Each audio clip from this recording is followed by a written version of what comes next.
ইরানের বিভিন্ন শহরে হামলা আরও জোরদার করেছে ইসরায়েল ও যুক্তরাষ্ট্র।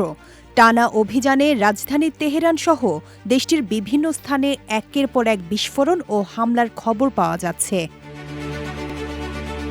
সোমবার ইরানের আধা সরকারি সংবাদ মাধ্যম তাসনিম নিউজ এজেন্সি জানিয়েছে, তেহরানের পূর্বাঞ্চলের রেসালাত স্কয়ারের কাছে একটি আবাসিক এলাকায় চালানো হামলায় অন্তত ৪০ জন নিহত হয়েছেন।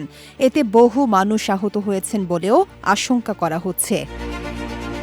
কাতার ভিত্তিক সংবাদ মাধ্যম আল জাজিরার প্রতিবেদনে বলা হয়েছে, তেহরানে অবস্থানরত তাদের সাংবাদিকরা বিকট বিস্ফোরণের শব্দ শুনেছেন।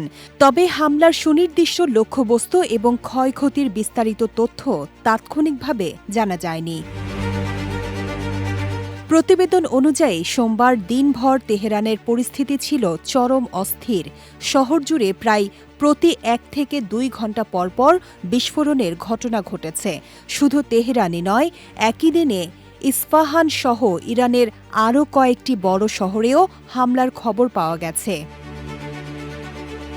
ইরানি কর্তৃপক্ষের দাবি, ইসরায়েল ও যুক্তরাষ্ট্রের চলমান এই হামলা মঙ্গলবার পর্যন্ত টানা ১১ দিন গড়িয়েছে। এখন পর্যন্ত সংঘাতে দেশটিতে ১,৭০০ জনের বেশি মানুষ নিহত হয়েছেন এবং কয়েক হাজার মানুষ আহত হয়েছেন। বিশ্লেষকদের মতে, পরিস্থিতি দ্রুত নিয়ন্ত্রণে না এলে মধ্যপ্রাচ্য জুড়ে এই উত্তেজনা বড় ধরনের সংঘাতে রূপ নিতে পারে। বিজয় টিভি নিউজ ডেস্ক।